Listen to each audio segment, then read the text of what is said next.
Hola amigos, ¿cómo están? Bueno, ¿sabías que un 17 y 18 de marzo de hace 38 años sucedió un hecho, un acontecimiento único en la historia de los recitales en la Argentina? Y acá tengo la banda que estuvo en el epicentro, no porque lo haya generado, sino porque fueron dos fechas claves en la historia de los shows internacionales en la República Argentina, pero se generó un desbande, una locura impresionante, una batalla campal. Estoy hablando de el primer desembarco de The Cure a la República Argentina, un martes 17 de marzo, un día como hoy, y un miércoles 18 de marzo en el estadio de Ferrocarril Oeste. Bueno, el Ferro, el Verdolaga, viviendo una etapa de gloria en la década del 80. Y The Cure aterriza a la Argentina.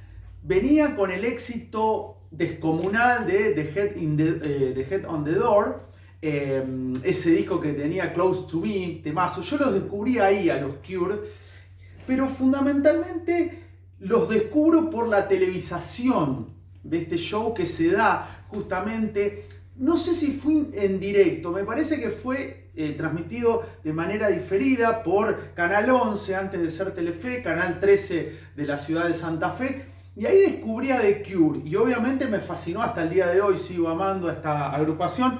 No tengo remera de The Cure, pero tengo la de Joy Division, que está en sintonía, bandas contemporáneas.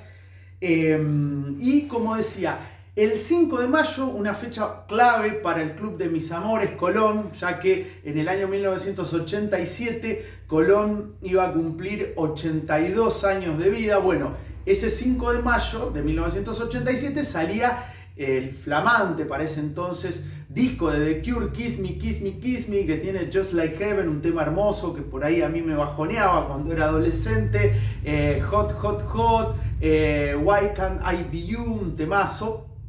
Así que estaba prácticamente a menos de 2 meses de ser lanzado el Kiss Me, Kiss Me, Kiss Me, y The Cure aterrizaba por primera vez en la Argentina. Después tardó una bocha de tiempo, porque la siguiente presentación fue en 2013. Saquen la cuenta, yo ya la perdí.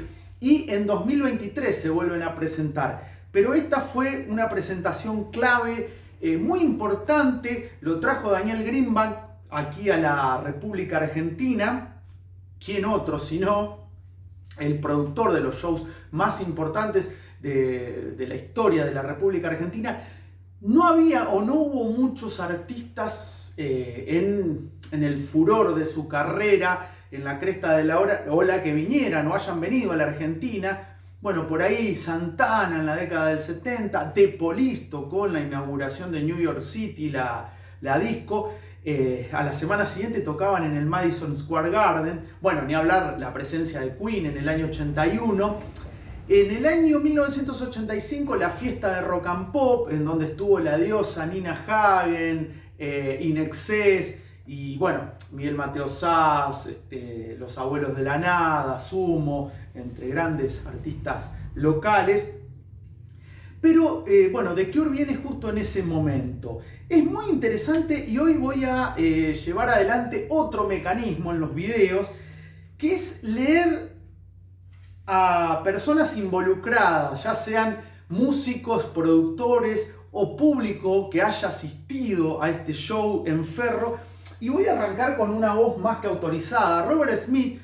Bueno, este libro muy interesante de Sebastián Duarte, que se llama The Cure, la leyenda Dark, en la página 90 dice: diario de viaje de Robert Smith de los recitales en Buenos Aires en 1987, publicado por la prestigiosa revista musical británica Melody Maker.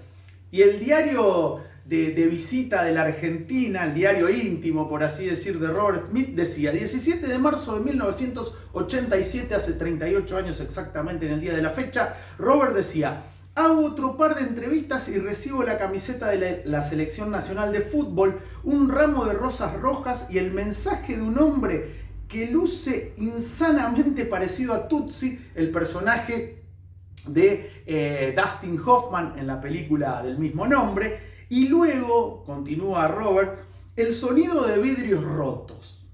Al parecer ha habido una confusión, nos dijeron que hubo reventa de entradas, 19.000 entradas vendidas para un campo que soporta 17.000 personas.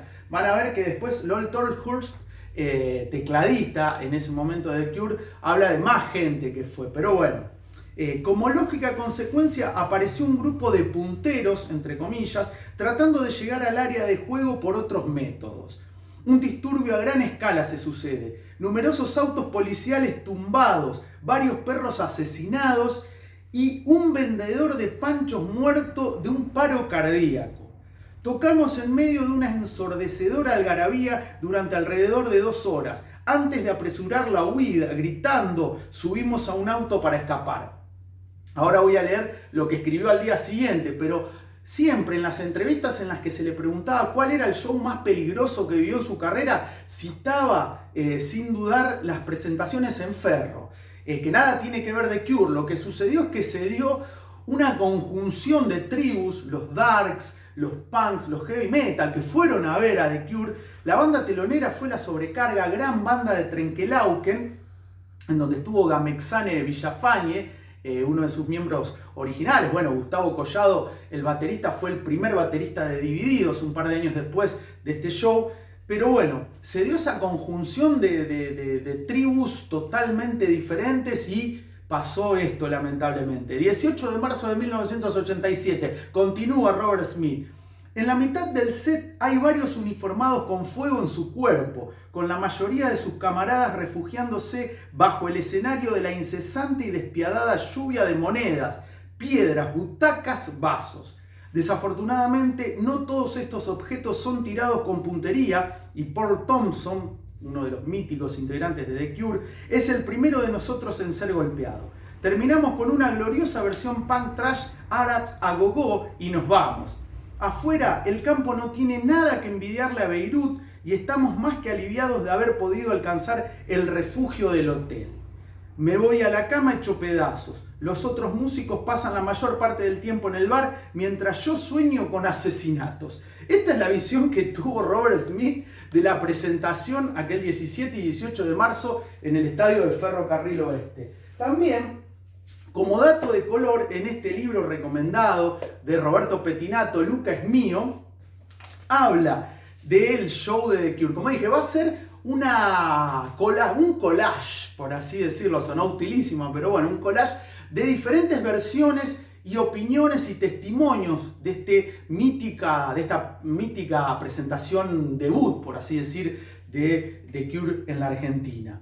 Bueno, Roberto Pettinato dice, y así es como llegó el día de ver a The Cure en Buenos Aires, en la cancha de Ferro. Dios, nunca viví algo así. Roberto Pettinato fue con Luca Prodan a verlo. Pero de pronto, continúa Roberto Pettinato, ya no recuerdo en qué momento con Luca escuchamos vidrios estallando. Fíjense que aparecen vidrios, disparos, golpes, tumulto. Cuando miramos, vimos a cientos de policías armados con perros Doberman que intentaban traspasar ventanales. Los perros se lastimaron y su furia creció, mientras tomaban carrera dispuestos a llevarse todo por delante y masticar lo primero que encontraran. Esa es la visión o el testimonio de Roberto Pettinato, que se ve que no se acuerda, Petti, que fue invitado por la Sobrecarga a participar en la versión del tema Viajando hacia el Este. Bueno, ahora vamos a otro testimonio en primera persona, Lol Tolhurst, que es el baterista fundador junto a Robert Smith de The Cure, que luego pasó a los teclados y por problemas de consumo de sustancias y de alcohol fue alejado de la banda o fue separado de la banda a principios del año 1989. Se cuenta que ya cuando viene a Argentina ya tenía esos problemas, Lol. Y bueno, este libro, Cure, The Tale of Two Imaginary Boys, el cuento de dos chicos imaginarios, hablando del primer disco de los Cure, Three Imaginary Boys, Lol habla justamente de esta presentación de The Cure en Argentina, que como verán dejó mucho recuerdo en la banda. En la parte 3 del libro, Lo que es ahora, arranca con este título, Roto. Aterrizamos en Argentina en marzo de 1987, poco después que el general Leopoldo Galtieri y sus secuaces abandonaran el poder.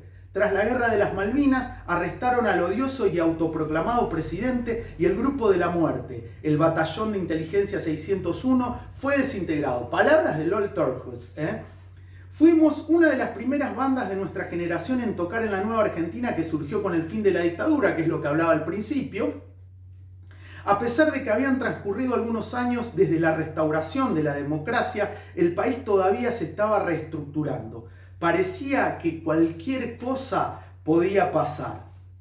Dimos los dos conciertos en el estadio de Ferrocarril Oeste, que tenía capacidad para 25.000 personas. Fíjense, Robert Smith hablaba de 17.000, acá Lol Tolhurst habla de 25.000.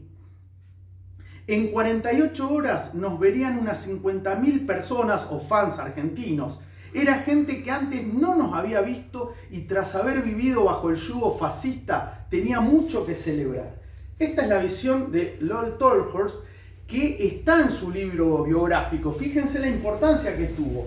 Y por último, vamos con el organizador, este otro libro también muy recomendable, Daniel Greenbank, Te amo, te odio, dame más, citando obviamente a Cerú, a Charlie.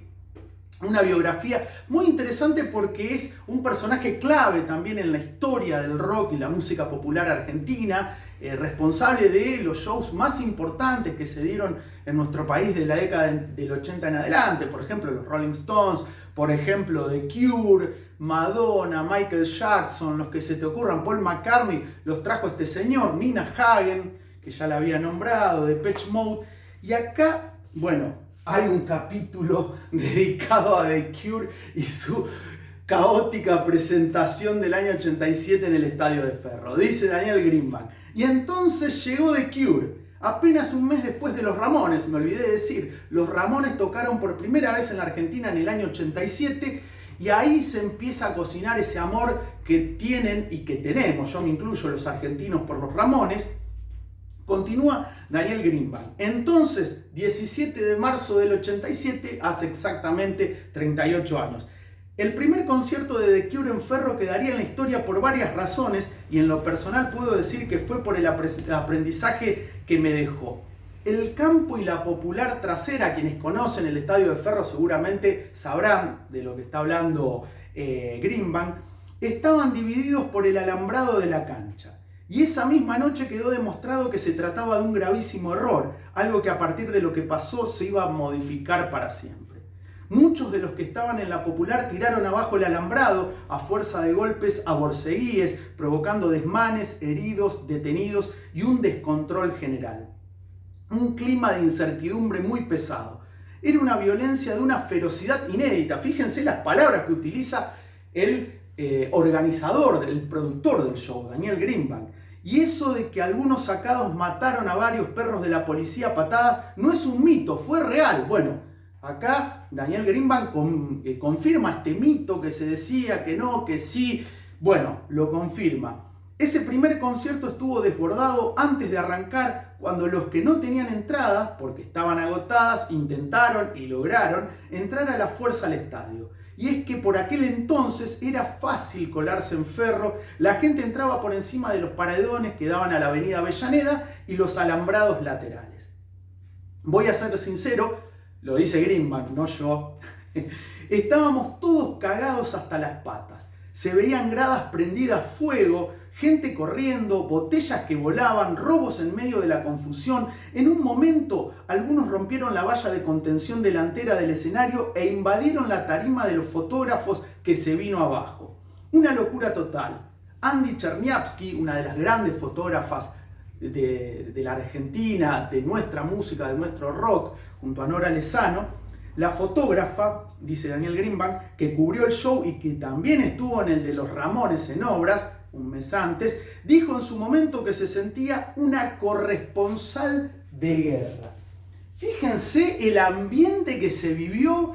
Yo recuerdo porque tenía 14 años, era adolescente ya, cronológicamente hablando, y me llamó mucho la atención eso y la televisación que se hizo en el viejo Canal 13 de Santa Fe, el viejo Canal 11 de Buenos Aires, que llamó mucho la atención todo. El Estadio de Ferro era un estadio en donde se hacían shows Bueno, Pantera tocó en la década del 90 en la Cancha de Ferro. Bueno, Charlie cuando presenta su primer disco, Riff, entre otros.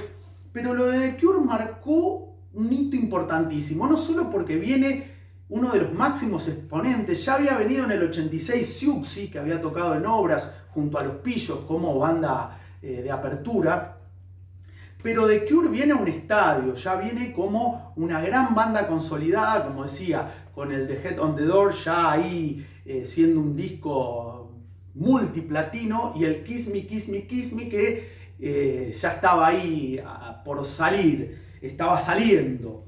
Pero se trató de uno de los shows por ahí más caóticos.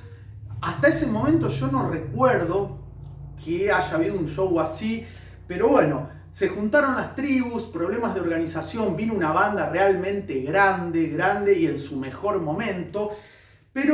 Y bueno, y está el recuerdo, como decíamos, de Lol Tolhurst, pero fundamentalmente de Robert Smith, que quedó totalmente pasmado, quedó choqueado con esta presentación. De hecho, no sé si ese habrá sido el motivo para que se demore tanto la vuelta de The Cure, desde 1987 hasta 2013 a la República Argentina. Casi 30 años esperaron para que vuelva.